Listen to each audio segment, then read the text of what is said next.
오늘의 말씀입니다. 요한일서 4장 1절부터 6절. 사랑하는 자들아, 영을 다 믿지 말고 오직 영들이 하나님께 속하였나 분별하라. 많은 거짓 선지자가 세상에 나왔음이라. 이로써 너희가 하나님의 영을 알지니 곧 예수 그리스도께서 육체로 오신 것을 시인하는 영마다 하나님께 속한 것이요, 예수를 시인하지 아니하는 영마다 하나님께 속한 것이 아니니 이것이 곧 적 그리스도의 영이니라. 오리라 한 말을 너희가 들었거니와 지금 벌써 세상에 있느니라. 자녀들아, 너희는 하나님께 속하였고 또 그들을 이기었나니 이는 너희 안에 계신 이가 세상에 있는 자보다 크심이라. 그들은 세상에 속한 고로 세상에 속한 말을 하매 세상이 그들의 말을 듣느니라. 우리는 하나님께 속하였으니 하나님을 아는 자는 우리의 말을 듣고 하나님께 속하지 아니하는 자는 우리의 말을 듣지 아니하나니 진리의 영과 미혹의 영을 이로써 아느니라. 아멘. 네, 할렐루야. 네, 오늘은 제가 말씀을 전하지 않고요. 오늘은 우리 함께해서 섬겨주시는 이백현 전사님께서 말씀을 전해주실 것입니다. 올라오실 때 함께 옛날처럼 할렐루야 한번 해볼까? 올라오실 때 할렐루야라고 화답하겠습니다. 할렐루야. 네.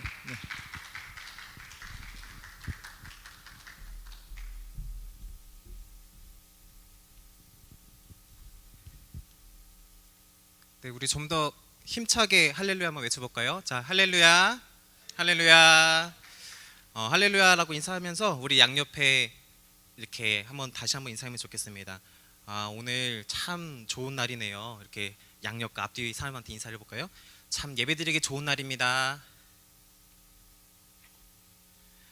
이런 분위기군요. 맨날 위에 있었어가지고 전혀 이렇게 힘겨워하시는 모습에 공감을 전혀 못하고 있었는데 이런 분위기였군요.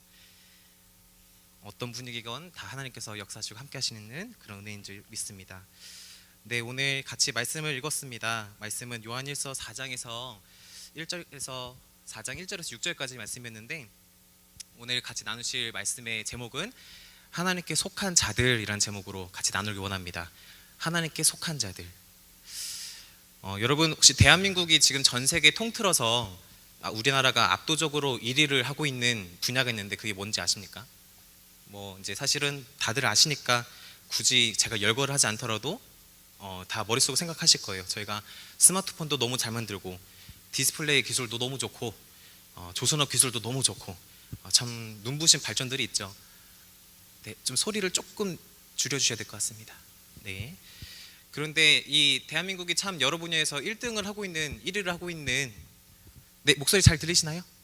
네, 1위를 하고 있는 여러 분야가 있는데 그 중에서도 슬픈 1위를 하는 것도 있습니다. 슬픈 1위, 그게 뭐냐면 바로 자살률 1위입니다. 여러 참 대한민국 다른 분야에서도 많이 1등을 하고 있는데 자살률에서도 지금 1등을 하고 있다고 합니다.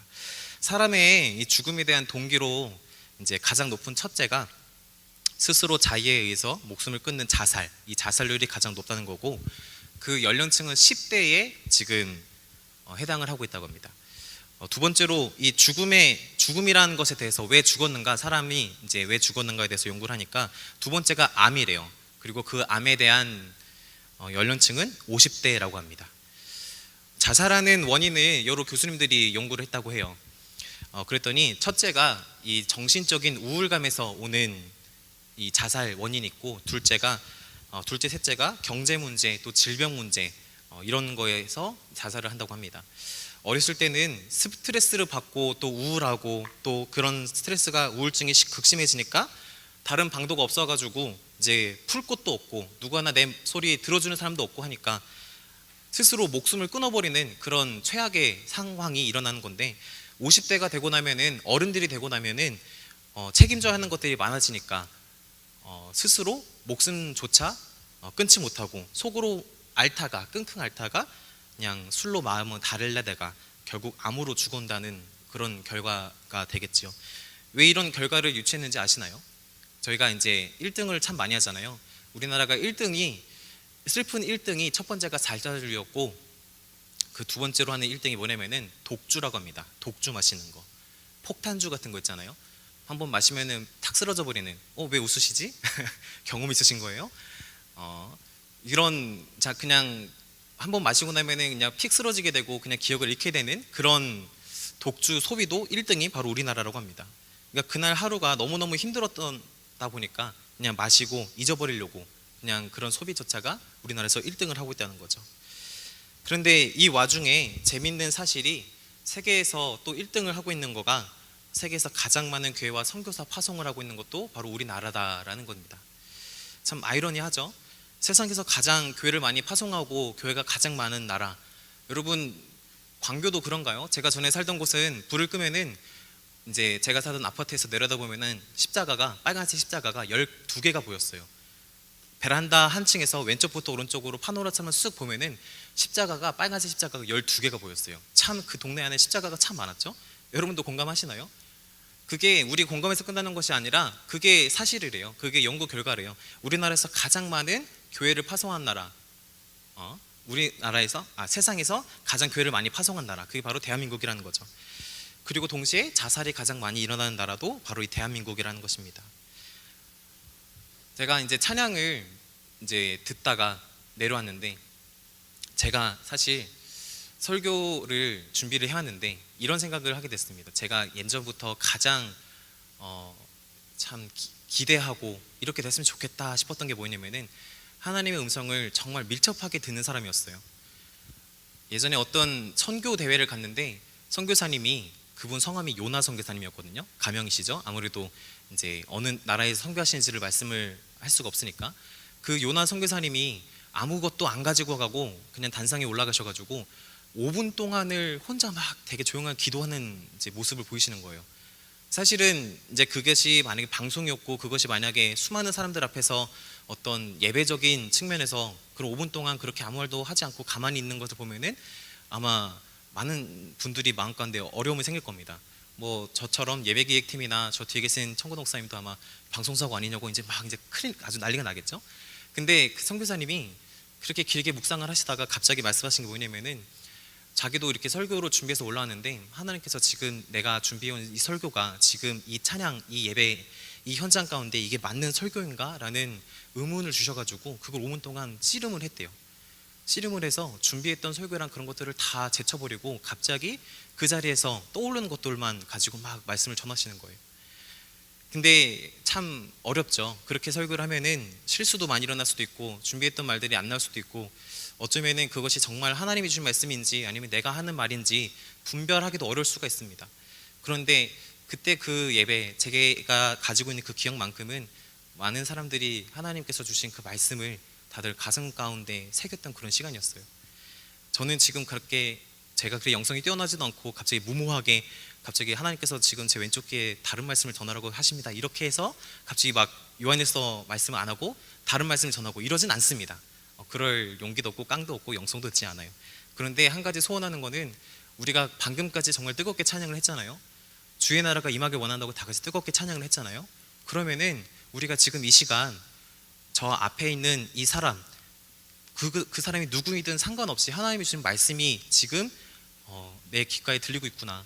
내가 지금 이 시간을 투자해서 다른 곳에 가지 않고 이 예배의 성전 가운데 나와가지고 같이 예배를 드리고 있는데 내가 듣기를 원하는 예배, 내가 듣고 싶었던 말씀, 이 사람은 말씀을 잘 전하고 이 사람은 말씀을 잘 못 전하고 또 유명한 사람이 말씀을 전하면 잘 듣게 되고 좀 안 유명한 사람이 적게 되면은 듣다가 자기 충에 맞으면은 그냥 그대로 듣고 안 맞으면은 그냥 나가버리고 이런 예배 습관이 아니라 하나님이 지금 이 시간 나한테 어떤 말씀을 하시는지를 마음 가운데 잘 듣고 새기는 시간이 되었으면 좋겠습니다.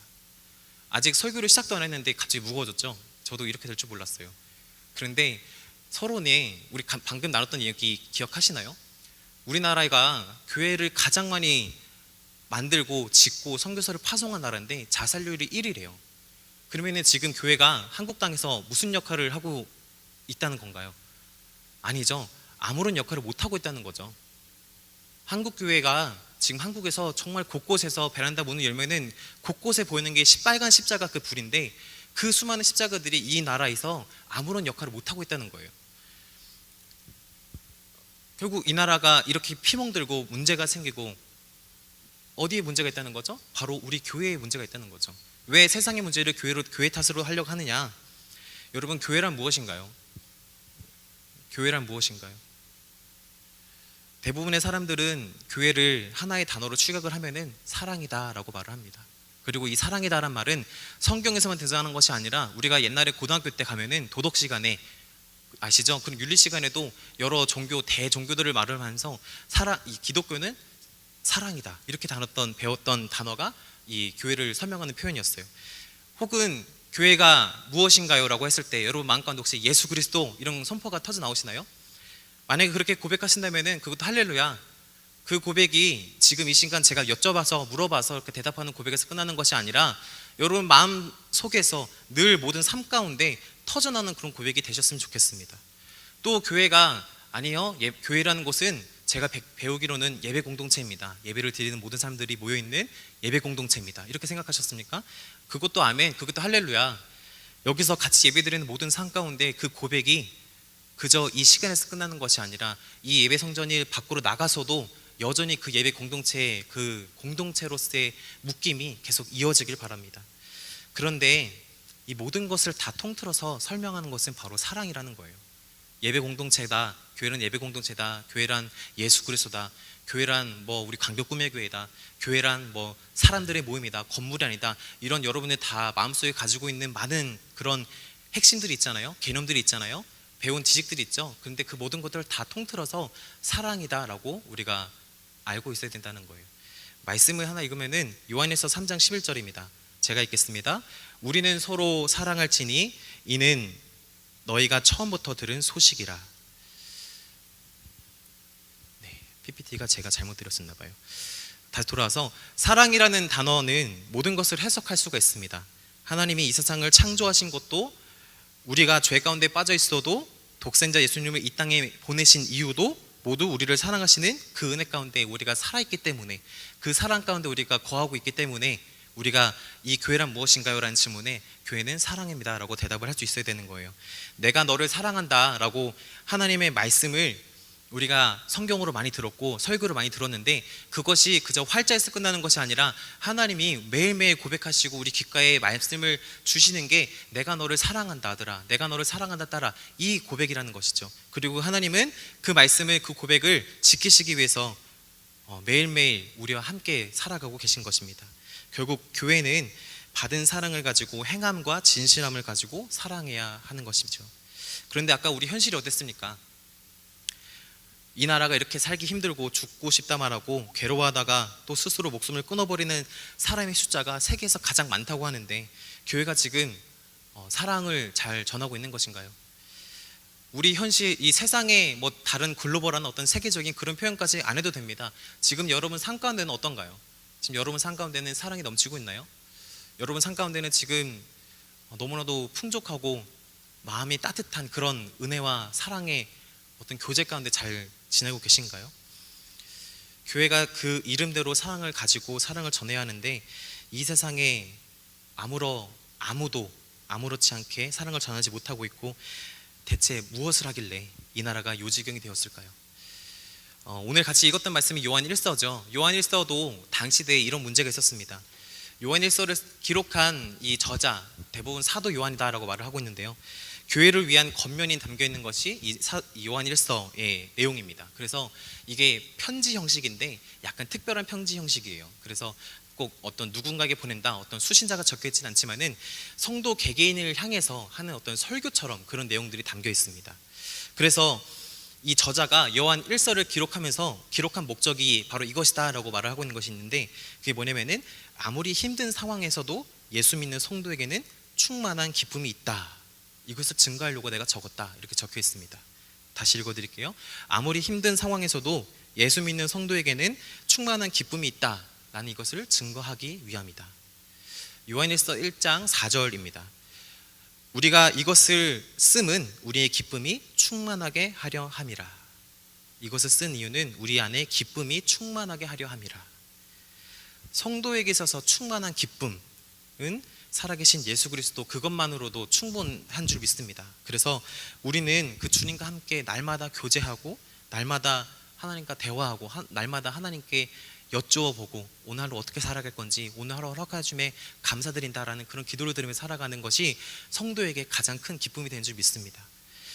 어째서 그것이 왜 가장 큰 기쁨이 되는지 아시나요? 그리스도인이 가장 큰 기쁠 수 있는 조건은 고통도 슬픔도 없는 하나님 나라 그 천국 안에서 거할 때 가장 큰 즐거움이 되기 때문인 것입니다. 예수님께서 이 땅에 오셔서 사역을 시작하시면서 처음 말씀하신 것이 회개하라 천국이 가까이 왔느니라. 뭐라고 했죠? 회개하라 천국이 가까이 왔느니라. 여러분, 예수님이 이 땅 가운데 오셨는데 그때 성경 시대에 오신 것이 아니라 지금 이 시간 이 시기에 오셨는데, 예수님이 여러분들한테 여러분 다 교회에서 하나씩 맡고 계시고, 어머니 아버지도 어쩌면 교회를 다니실 수도 있고, 어쩌면은 나 스스로 정말 열심을 다해서 교회를 다녀야겠다 그런 신앙이 생겨서 이 자리에 나왔는데, 정말 잘해보려고 그 마음을 가지고 이 자리에 나왔는데, 예수님이 여러분들을 향해서 회개하라 회개하라 회개하라 이러면 여러분들 마음이 어떠실 것 같아요? 저도 모태신앙이거든요. 그리고 저도 크게 막 말썽을 피우면서 살진 않았던 것 같아요. 근데 이 회개하라 천국이 가까이 왔느니라 라는 예수님 말씀을 들었는데, 제가 처음 생각했던 건 뭐냐면은, 도대체 내가 또 무슨 회개를 할까? 또 내가 무슨 또 회개를 해야 되는가?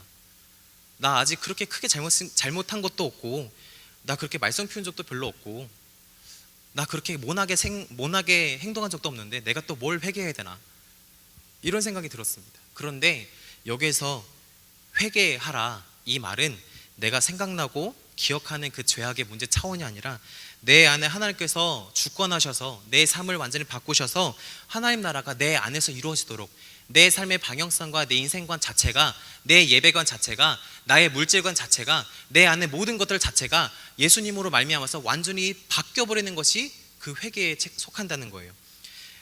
내 인생 자체가 통째로 바뀌어버리는 것, 그게 바로 이 회개하라 천국이 가까이 왔느니라 라는 말씀의 회개인 것입니다. 내가 어제는 술을 안 마셨으니까, 내가 어제는 뭐 담배를 안 폈으니까, 내가 어제는 음란한 마음을 안 가졌으니까 오늘은 안전하다 이런 생각이 아니라, 내가 어제 무엇을 했던 간에, 오늘 무엇을 했던 간에, 내일 어떤 것을 계획했던 간에 그거와 상관없이 지금 여러분들 마음 가운데 샬롬 하느냐는 거예요. 지금 여러분들 마음 가운데 평강의 하나님이 여러분 마음을 지금 주권하고 계시냐 이 말인 거예요. 지금 여러분들 마음 가운데 많이 피곤하고 지쳐있고, 또 오늘 주일이 지나면 월요일이 돼서 다시 학교를 가고 직장 가고 할 텐데, 그런 시기가, 그런 세상이 다시 내게 찾아와도 다시 그런 휴일이 아니라, 주말이 아니라, 주일이 아니라 다시 평일, 내가 일하는 그날, 공부하던 그 시기로 돌아갔을 때 여전히 여러분들 마음 가운데 평강이 있느냐, 여러분 샬롬 하느냐라는 거예요. 잠깐 설교를 약간 멈추면서 우리 양옆에 있는 사람들한테 열어볼까요? 샬롬 하신가요? 한번 양옆에 사람 한번 여쭤보겠습니다. 샬롬 하신가요? 샬롬 하신가요? 자, 그러면은 이제 그 말을 들은 사람이 이렇게 대답합시다. 샬롬. 이렇게. 원래 샬롬 이렇게 인사하면은 샬롬이라고 또 대답하는 게 또 인사법이라고 해요.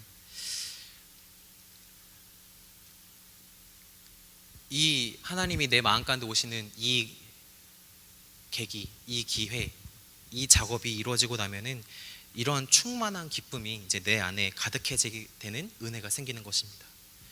내 안에 예수님이 오시면은 어떤 변화가 생기는 줄 아시나요? 첫 번째는 죄를 멀리하게 되고, 두 번째는 의로운 삶을 살게 되고, 세 번째는 사랑만 하면서 살게 되는 것입니다. 사랑만 하면서 살게 되는 거.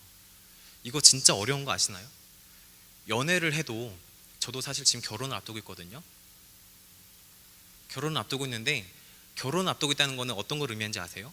저 정말 여자친구 정말 사랑하고, 여자친구의 예비되는 장모님, 그 장인어른 전부 다 사랑하고, 여자친구의 그 기르는 강아지, 고양이, 네로까지 다 사랑하는데, 연애를 그렇게 하고 결혼을 앞두고 있는데도 불구하고 사랑하느냐라는 말이 365일 24시간 내내 아주 그게 어떤 이 굴곡 없이 커다란 사랑이 내 안을 아주 잠재우는 그런 사랑으로 그 연애 생활을 하는 거 진짜 어려워요.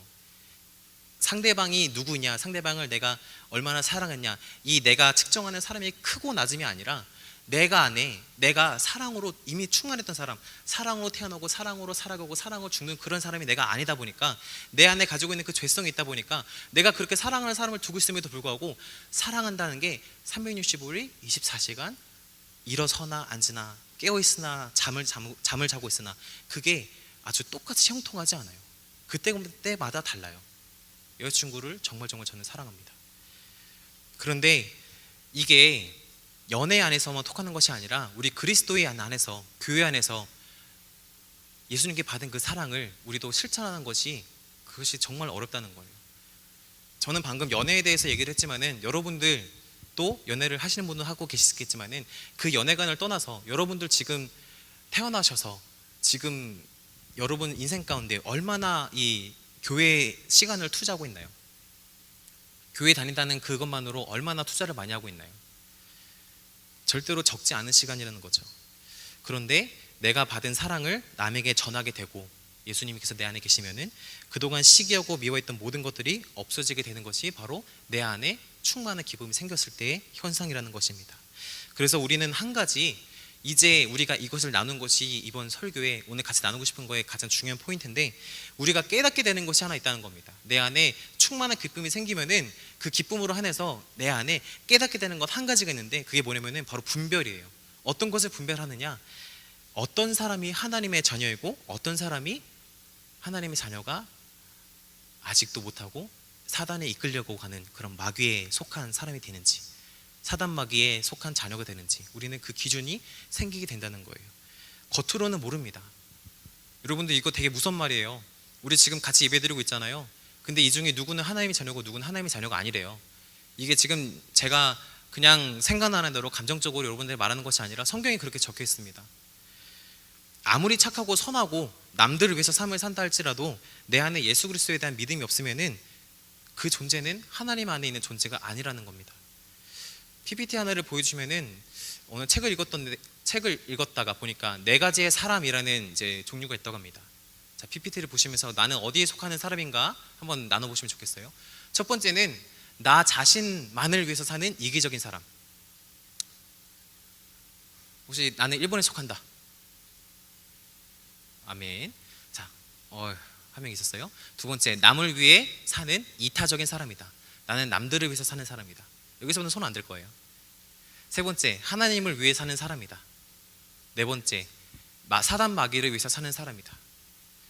근데 참 이게 질문이 이상하죠. 남을 위해서 사는 사람이 있는데 왜 이게 하나님이 사는 사람이랑 이렇게 구분이 되어 있지? 왜 분리가 되어 있지? 이런 생각 들지 않으세요? 이 4가지 분류에서 말하는 요점은 뭐냐면은, 내가 남을 위해서 산다 하고 선한 삶을 산다 해도 아까 우리가 말을 했던 것처럼 내 안에 하나님을 위해서 사는 사람, 예수 그리스도 안에 있는 거하는 사람, 내 안에 그 천국, 회개하라 천국에 가까이 하느니라 라는 그 말씀에 순종하지 않은 사람은 하나님 안에 속한 사람이 아니라는 거예요. 근데 만약에 선하면은 뭐라고 하나요? 저 사람 착해, 저 사람 선을 위해서 사는 사람이야, 이타적인 사람이야, 저 사람 정말 좋은 사람이야. 우리가 귓가에 듣기에는 그 말이 참 좋은 것 같은데 사실은 그게 하나님을 위해서 사는 사람이 아닐 수도 있다는 거예요. 그래서 우리는 이것이 내가 신앙생활을 하고 있다라고 생각을 하고 있지만은 겉으로는 이것이 분별이 안 된다는 겁니다. 내가 신앙생활을 하고 있는데 내가 정말 하나님을 위해서 사는 사람인지 아니면 사단 마귀를 위해서 사는 사람인지, 여전히 죄의 멍에 가운데 끌려다니고 있는 그런 사람인지는 겉으로는 판단이 안 된다는 거예요. 그래서 지체들과 청년들과 제가 전했던 교회들에서 많은 신방을 하다 보면은 느끼는 것 중에 가장 위험하다라고 생각하는 게 있습니다. 그게 뭔지 아시나요? 바로 말로는 가진 경험과 생각과 신학과 막 지식들을 막 총나방만해서 막 얘기를 하는데 그 말 속에 예수 그리스도가 없을 때입니다. 책을 너무 많이 읽고 신학도 참 많이 공부하고 관심이 많아가지고 이것저것 얘기를 막 하는데 뭐 삼위일체의 이론이 무엇이고 니케아가 어떻게 되고 막 그런 얘기를 막 하는데 정작 그 말 속에는 예수 그리스도가 없을 때가 참 많이 있어요. 우리는 그런 위험 가운데 사실은 살고 있는 것입니다.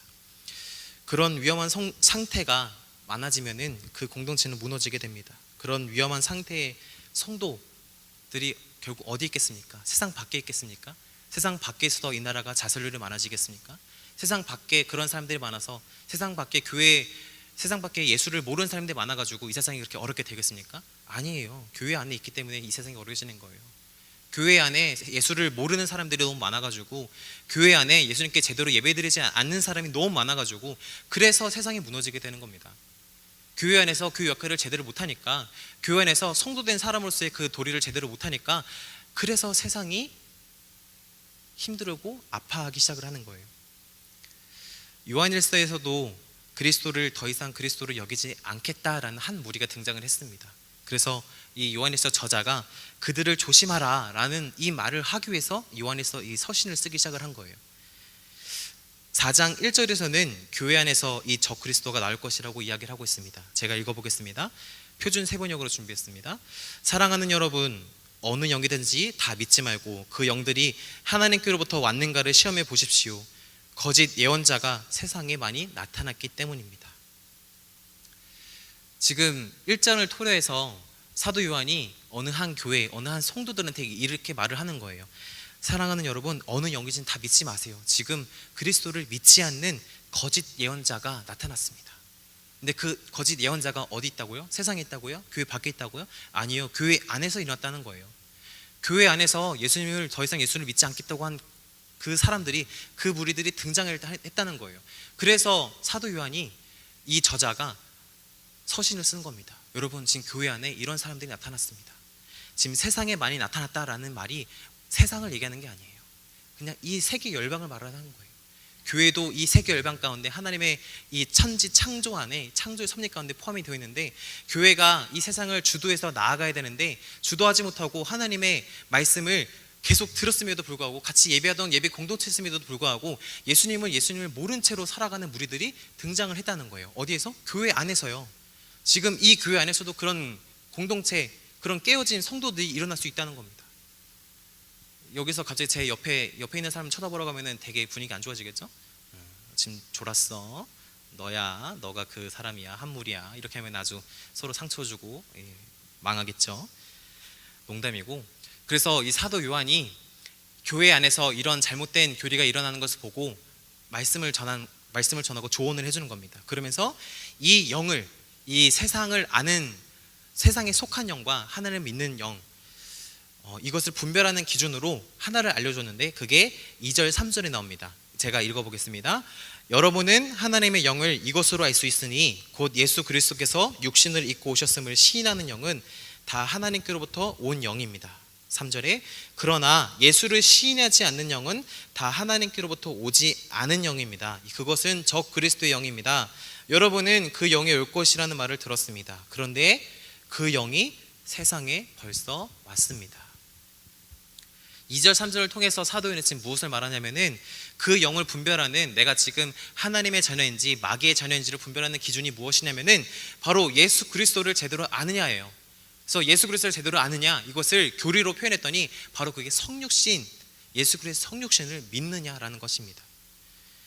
사도 요한이 말하는 기준은 예수님께서 육신으로 오셨음을 믿는가, 하나님께서 우리를 너무나도 사랑하셔서 죄 가운데 허우적거리고 있는 우리를 구원하시기 위해서 인간의 몸을 입고 이 땅 가운데 오신 다음에 우리를 대신해서 십자가에 매달려 돌아가시고 나흘 만에, 3일 만에 십자가 안에서 사망의 권세를 이기시고 부활하셨는데, 그것을 믿느냐라는 거예요. 이거를 제대로 믿고 있으면은, 이거를 그냥 입으로만 믿는 것이 아니라 삶을 통해서 믿고 있으면은 하나님의 자녀라고 말을 하는 것이고, 입으로는 믿는다 말을 하면서 입으로는 교회에 나와서 잘 출석하고 있는데 삶에서는 그 성육신에 대한 교리가 확실하게 믿음이 없으면은 그것은 마귀에 속한 사람이라는 거예요. 근데 왜 여기서 적 그리스도다 이렇게까지 강하게 말을 하는지 아시나요? 성육신 교리, 그러니까 예수님이 나를 위해서 이 땅에 오셨다는 이 교리를 제대로 믿지 않고 신앙생활을 오랫동안 하게 되면은 그 끝은 교회에 절대로 득이 되지 않기 때문인 것입니다. 이 기준이 대단히 중요합니다. 마귀가 가장 먼저 공격하는 것이, 또 하나님이, 이 마귀가 우리를 가장 먼저 공격하는 것이 있는데, 그게 뭐냐면은 하나님이 참 사람이 되셨다는 그 믿음, 그리고 예수님으로 이 땅에 오셨다라는 바로 이 고백, 바로 성육신 교리라는 거죠. 이것을 믿지 못하면은 속죄함도 믿지 못하는 것이고 거듭남도 잊지 못하는 것인 것이죠. 속죄함이란 무엇인가요? 내가 죽을 수밖에 없는 운명인데 예수 그리스도께서 이 땅에 오셔서 나를 대신 살려주셨다라는, 난 속죄함 입었다라는 그 속죄함. 그리고 거듭남이란 무엇인가요? 나는 사망 그늘 안에 있던 그런 사람인데, 나는 정말 미약하고 보이지 않고 존재감 없던 그런 사람인데 나는 예수님에서 새로 태어났다. 이 거듭남, 속죄함과 거듭남, 이 두 개 다 믿지 못하고 누리지 못한다는 것입니다. 그래서 예수님의 부활도 믿지 못하고 그 예수님이 나와 늘 함께 하시는 것도 믿지 못하고 지금 이 예배 가운데 함께 하시는 것도 믿지 못하는 것이죠. 그러면은 결국 가장 무엇이 먼저 무너지는지 아시나요? 세상인가요? 자살률인가요? 아닙니다. 바로 예배입니다. 예배 생활이 엉망이 되는 거예요. 멀리 갈 필요도 없습니다. 저 교회에서 저런 사건이 있었대, 저 목사가 이런 일을 했대, 이렇게 멀리 갈 필요도 없습니다. 그냥 내가 지금 엉망진창이 돼버리는 거예요. 여러분들 하나님의 자녀 맞습니까? 하나님의 자녀 맞으니까 지금 이 시간에, 이 귀한 시간에 지금 이 자리에 나와서 같이 말씀 들으시고 같이 교제하시는 거 맞으시죠? 그런데 이 예배가, 이 신앙생활이 엉망이 돼버리면은 우리도 그들과 다를 바 없어진다는 겁니다. 예배가 무엇인지에 대한 고민이 없고 어쩌다가 시간 안에 도착하면은 이제 예배를 드린 것이고, 온라인으로 이제 예배 드리다가, 지금 온라인 분도 많이 드리고 계시죠?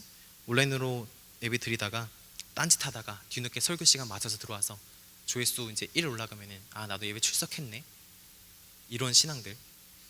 그리고 교회를 나가긴 나가는데 성경이 뭔지도 모르고 예수님이 누군지도 모르고 지난주에 목사님께서 어떤 말씀을 하셨는지 기억도 안 나고, 여러분 기억나세요? 지난주에 목사님께서 어떤 말씀 하셨는지? 관심이 없을 거예요. 어려워요. 참 어려워요. 근데 그런 와중에 누가 이제 물어보죠. 종교가 뭐예요? 저 크리스찬이에요. 발음을 아주 굴리며 가면서 저 크리스찬이에요, 저 기독교입니다 라고 이렇게 체크하고, 그런 가짜 신앙 생활을 하게 된다는 것입니다. 이것만큼 큰 착각이 없다는 것입니다. 이러한 미혹이 커져버리면은 착각하는 신앙이 커져버리게 되는 것이고, 그러면 이 세상이 교회를 향해서 질타하고 박해할 때 하나님이 얼마나 좋으신 분인지, 얼마나 사랑하시는지 입도 한번 못 열어보고 그냥 자신만저 흔들리는 꼴이 되는 것입니다. 그런데 가끔은 교회를 향해서 박해받았다, 이런 말이 어울리지 않는 사건들도 참 많이 있죠. 교회의 부족함 때문에, 교회의 비이성적인 행동 때문에 손가락질과 욕을 먹는 행동도, 그런 사건들도 참 많습니다. 갑질을 하다가 욕을 먹고, 또 성도들의 돈을 횡령해서 욕을 먹고, 또 기독교라고 하는데 어느 기업을 또 이렇게 사기를 쳐서 이제 욕을 먹고, 부도덕한 행위들로 교회들이 적발이 돼서 매스컴에 타고, 이럴 때는 우리도 참 고개 들기가 참 힘들죠. 그런데 그런 모든 정말 쪽팔리고 민망한 그런 사건들, 그런 가짜 신앙들, 오늘 말씀에서 나왔던 적그리스도라는 그런 한 무리들, 예수님을 대적했던 그 사람들, 교회를 떠난 아까 그 사람들 다 어디서 일어났다고요? 세상에서 일어났다고요? 아니요, 바로 지금 이 자리에서, 지금 여러분들 앉아있는 이 자리에서 그런 일들이 일어났다는 것입니다. 여러분, 미디어, 유튜브, 뭐 정치, 뭐 이번에 어떤 통제가 내려왔다, 이런 말들 다, 그런 문제들이 우리가 하나님 안에 거하고 있으면은, 하나님 앞에 잘 살고 있으면은 우리한테 영향을 주지 못합니다. 여러분, 유튜브가 악마의 재단인가요? 미디어가 악마의 재단인가요? 미디어가 악마의 재단이면 저희도 유튜브 못하죠. 미디어 못하죠. 그런데 우리가 하나는 알고 하나는 모르다 보니까 잘못된 곳에 우리가 시선이 뺏겨서 내가 진짜 대적해야 될 마귀가 무엇인지 모르고 다른 것들에 시선이 뺏겨서, 귀가 뺏겨서, 가짜 뉴스에 뺏겨서 우리가 엉뚱한 곳에 시간을 투자할 때가 너무나도 많이 있습니다. 유튜브가 왜 발전을 하고 왜 우리 이런 방송 기술이 발전을 했습니까? 이것은 뭐 이 세상 권세가 뭐 사단 마귀가 어떻게 돼서 이렇게 바뀐 것이 아니에요. 그 유명한 T로 시작하는 그런 사람들이 이 세상을 주도하고, 뭐 어느 나라 대통령이 이 세상을 주도하고, 그 사람들이 유튜브에 뭐 힘을 쏟아내서 스미 쏟고, 근데 알고 보니까 그게 뭐 음모에 가득 쳐 있고, 나중에 그 사람들이 뭐 차면은 뭐 사단 마귀 뭐 그런 열쇠가 열리고, 이런 거 다 가짜입니다. 허상입니다. 기술은 발전할 수밖에 없는 거예요. 우리가 옛날에 말을 타고 다니다가 지금은 뭘 타고 다니죠? 스스로 움직이는 자동차를 타고 다니죠. 자율주행 모드를 탑재한 그런 자동차를 타고 다니죠. 시간이 흐르니까 기술이 발전한 것 뿐입니다. 신약시대에 바울이 뭐를 썼습니까? 서신을 썼죠. 편지를 썼습니다. 근데 만약 그때 이메일이 있었으면 바울도 이메일로 썼을 거예요. 굳이 이렇게 손을 써가지고 뭐 언제 도착한지도 모르는데 그걸 언제 보내고 앉아있겠습니까? 그때 만약에 유튜브가 있었으면 바울도 유튜브 했을 거예요. 여러분들 하이 해가지고 저 바울이에요, 전 지금 로마 어디에 앉아있는데 여러분들 지금 지금 그 교회에서 문제가 일어났다면서요, 고린도 교회 잘 보고 계시죠? 댓글 다세요 하면서 그런 플랫폼을 그대로 사용했을 거라는 거예요. 그럼 무엇이 문제였느냐? 지금 이 담긴 그릇이 문제느냐? 아니요, 그릇에 문제가 없어요. 지금 무엇을 담았느냐가 문제라는 것입니다. 영적으로 얼마나 민감한가, 이것이 참 우리에게도 중요한 문제가 되는 것이죠. 내가 정말 온전한 믿음이 있는지는 내가 하는 말과 행동, 내가 그냥 이 혀로만 말하는 여기에서 우리가 내가 어떤 사람인지를 알 수 있는 것이 아니라 내 삶을 보아야 알 수 있는 것입니다. 내가 어떤 행동을 하고 있는지, 어떤 삶의 굴레 안에 빠져 있는지, 내가 어떤 생각과 그런 고집 가운데 빠져 있는지, 그걸 보아야 내가 정말 온전한 믿음을 가지고 있는가를 알 수 있다는 것이죠. 그래서 드러난 문제가 지금 한국교회에 어떤 문제가 있습니까? 형식적인 믿음, 또 형식적인 신앙, 이런 것들이 지금 드러나고 있는 것이죠. 그리고 그 교회, 그 한국교회 지금 누가 자리를 채우고 있나요? 뭐 어느 유명한 목사님, 뭐 어느 스타 목사님, 어떤 그 횡령죄 그 범죄 기록 있는 그 목사님? 아닙니다. 그렇게 멀리 갈 필요도 없어요. 지금 우리가 채우고 있다는 거예요. 성도가 그 교회를 채우고 있다는 것입니다. 입으로만 예수 그리스도이지 그 삶을 보니까 예수 그리스도가 아니라는 것이죠. 성도가 아니라는 것입니다. 자, 이제 그들이, 이런 사람들이 이 적그리스도가 누구인지, 어떤 속성을 갖고 있는지를 같이 나누면서 말씀을 정리하려고 하는데요. 요한일서 때 이렇게 말을 하던 이 무리는 이제 영지주의라고 말을 합니다. 이제 살아내는 것과 알고 있다 말하는 것이 이제 삶으로 사는 신앙과 알고 있다라는 그 신앙이 분리된, 영과 육을 분리시킨 그런 이단들이 바로 영지주의인데, 그런 사람들이 교회를 혼탁하게 만들고 교회 안에 가짜 신앙을 불러일으키게 되니까 사도 요한이 지금 그들을 조심하라라고 이제 말을 하고 있는 것이 바로 오늘 이건 본문인 것이죠. 그래서 사도 요한이 이들처럼 되지 말라고 이렇게 말을 하고 있는 것입니다. 4절입니다. 제가 읽어보겠습니다. 자녀 여러분, 여러분은 하나님에게서 났고 그들을 이겼습니다. 여러분 안에 계신 분이 세상에 있는 자보다 크시기 때문입니다. 사도 요한이 그 적그리스도 된 사람들을 조심하라 라고 말하면서 뭐라고 말을 했냐면은, 여러분 안에 계신 분이 세상에 있는 자보다 크신 분입니다 라고 말을 했다는 거예요. 세상에 있는 자보다 크신 분, 우리가 예배드리고 삶으로 살아내려고 하고 있는 이 주님이 그저 종교적인 신념의 차원이 아니라 세상에 있는 그 어떤 것들보다 더 큰 차원이고, 지금 내 안에 함께 하시면서 나와 함께 지금 예배드리고 계신다는 것이죠. 이런 감동이 없이 신앙을 갖고, 이런 감동이 없이 예배를 드리고 있으면은 지치는 겁니다. 그래서 지치는 거예요. 내가 지금 여기서 뭘 하고 있나? 내가 지금 여기서 이 시간에 뭘 하고 있나? 이게 무슨 말인가? 그래서 어쩌자는 건가? 난 여전히 회개할 것은 없는데, 나 여전히 어제 착실하게 잘 살아왔는데, 그래서 어쩌자는 건가?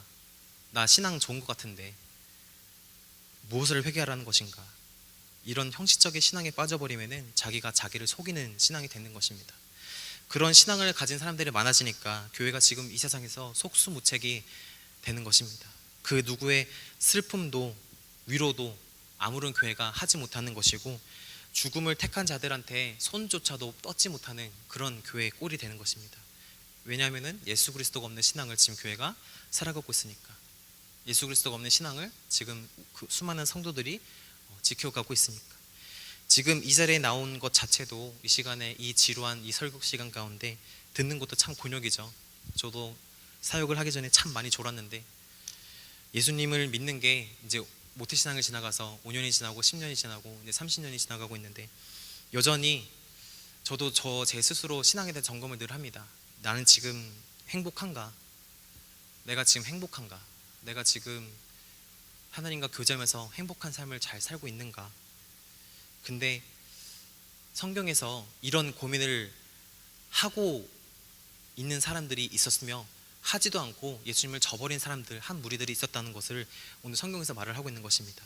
예수님이 없는 신앙 속에서 나는 괜찮다라고 말을 하고 있기 때문에, 예수님 없는 신앙 속에서 나는 괜찮다라고 말을 하고 있기 때문에 사도 요한이 계속해서 말을 하고 있는 것입니다.